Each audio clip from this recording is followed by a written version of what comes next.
కొన్నిసార్లు కలత చెంది కృంగిపోయి చేతికి రాని స్థితికి వెళ్ళిపోయావు నువ్వు.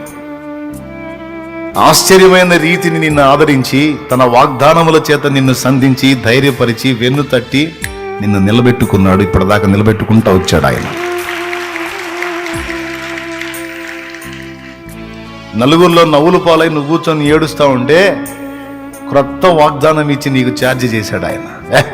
ఎడవ పిచ్చోడా, నిన్ను అవమానపరిచేది నేను లేనా? అవమానం చేయని నీ తలెత్తుతా కదా నేను. ఈరోజు నిన్ను చూసి నవ్వుతున్న వాళ్ళు సిగ్గుపడేటట్టు నేను నిన్ను నిలబెట్టుకుంటాను. ఆ నిందకు లక్ష్య పెట్టొద్దు, ఆ అవమానాన్ని లక్ష్య పెట్టొద్దు, ఆ తృణీకారాన్ని లక్ష్య పెట్టొద్దు. నేను నీ పక్షంగా ఉన్నా అని నీ పక్షం వహించానని చెప్పి నీ వెన్ను తట్టి ధైర్యపరిచి నిన్ను నిలబెట్టిన ఘట్టాలు లేవా? నీ జీవితంలో ఒక్కటి కూడా లేదా? ఆయన నిన్ను ధైర్యపరిచింది లేదా? గుండె చెదిరిన వేళ నిన్ను ఓదార్చింది లేదా? వ్యాధిని బట్టి నువ్వు కలత చెందితే నేను లేనా, స్వస్థపరుస్తానని నిన్ను ధైర్యపరిచిన దాఖలాలు లేవా?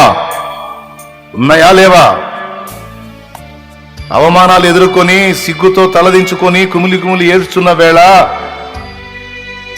అవమానానికి ప్రతిగా నీకు ఘనతనిస్తాను నా కుమారి, బాధపడకు తల్లి అని నిన్ను ఓదార్చిన ఘట్టాలు లేవా? అవి గుర్తుకు రావా? గుర్తొచ్చినప్పుడు హృదయం కదలదా? కదిలినప్పుడు కన్నీళ్లు రావా? ప్రేమ పుట్టదా?